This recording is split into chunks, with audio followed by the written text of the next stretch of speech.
El brutal homicidio de Javier Ordóñez a manos de la policía colombiana después de que le recriminaran por incumplir las reglas de distancia social y confinamiento por coronavirus desató una ola de protestas que a su vez fue respondida por las fuerzas del orden con más brutalidad y más homicidios.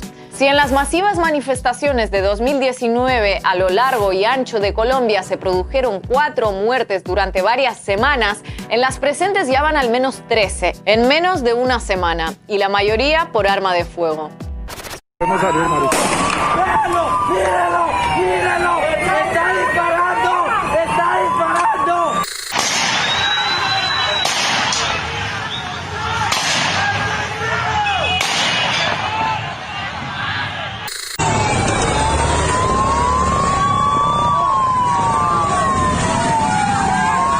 Claro, mira. Mira, pobre viejo, vale. Mira cómo... Lo tuvieron que haber matado. Mira cómo... Ay, Dios mío. Mira cómo lo arrastran.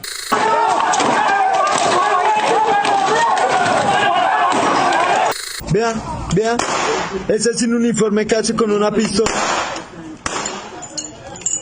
Y aunque términos como protestas y violencia estatal no tienen mucho de novedoso en Colombia, estas protestas y esta violencia sí, porque se dan en un país que ya debería ser bastante distinto al de hace 4 años, pero que en muchos aspectos se sigue pareciendo más al de hace 20.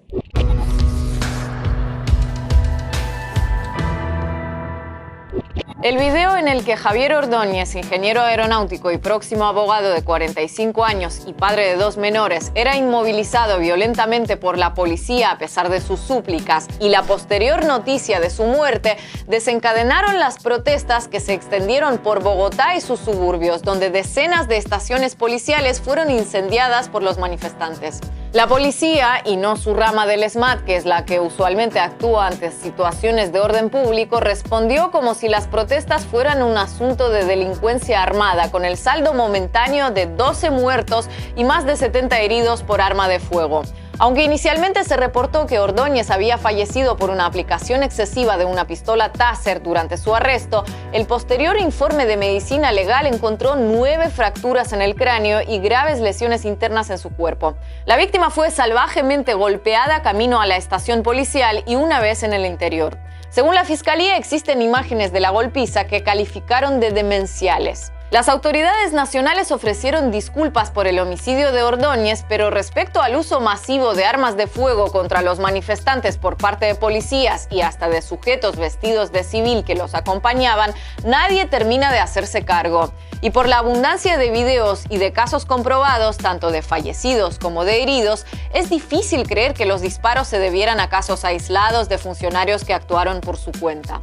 La duda presente es si hubo superiores que miraron para otro lado o si directamente dieron la orden o el permiso.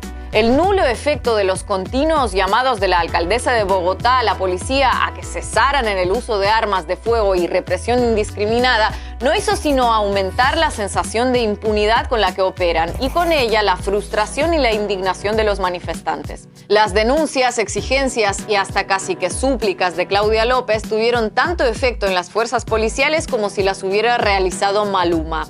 Y es probable que hasta menos. Porque una de las peculiaridades de la policía colombiana es que, al contrario que en la mayoría de países, no es una institución civil sino militar. En lugar de depender del Ministerio de Interior o de Gobierno, la policía es una rama más del Ministerio de Defensa de Colombia, con todo lo que ello implica a nivel de métodos, formación y también ante la ley. En Colombia, los casos de abuso o de violaciones a los derechos humanos cometidos por funcionarios policiales no son juzgados en tribunales civiles sino militares. En lo que va de año, la alcaldía de Bogotá elevó 137 denuncias de este tipo a las autoridades, pero hasta julio estas apenas habían tomado nota de 38 de ellas. Tomado nota, ojo, ni siquiera hablamos de investigar, ni mucho menos de resolver. Más de 9 meses después del disparo mortal de un policía que acabó con la vida de Dylan Cruz durante las protestas de 2019, el caso todavía está en su etapa de investigación. Denuncias similares se acumulan desde hace tiempo y cada año se suman nuevas a la lista. Según expertos, no existen mecanismos eficaces de control y supervisión de la policía, lo que, sumado a la lentitud de la justicia militar, ya sea por ineficiencia o desinterés, genera frustración en las víctimas e impunidad en los victimarios.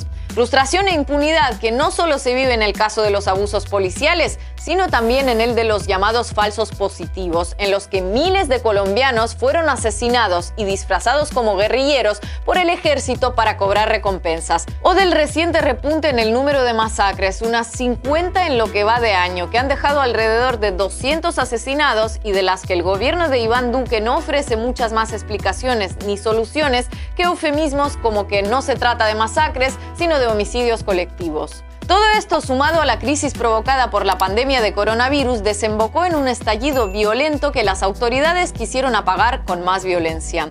Como en tantas otras ocasiones, en buena parte de los medios y del espectro político se exprimió al máximo el discurso de los vándalos para explicar de un plumazo una realidad infinitamente más compleja. El ministro de Defensa, en una ya habitual mezcla de nostalgia, anhelo y necesidad de las autoridades de Colombia, afirmó que la destrucción de los centros policiales fue organizada por comandos urbanos de la guerrilla del ELN y de disidencias de las FARC. Un regreso a viejos discursos y viejas acciones que dejan a la vista lo difícil que es lograr la verdadera paz en un país cuando buena parte de sus instituciones civiles, políticas o judiciales fueron creadas, diseñadas o reformadas para la guerra.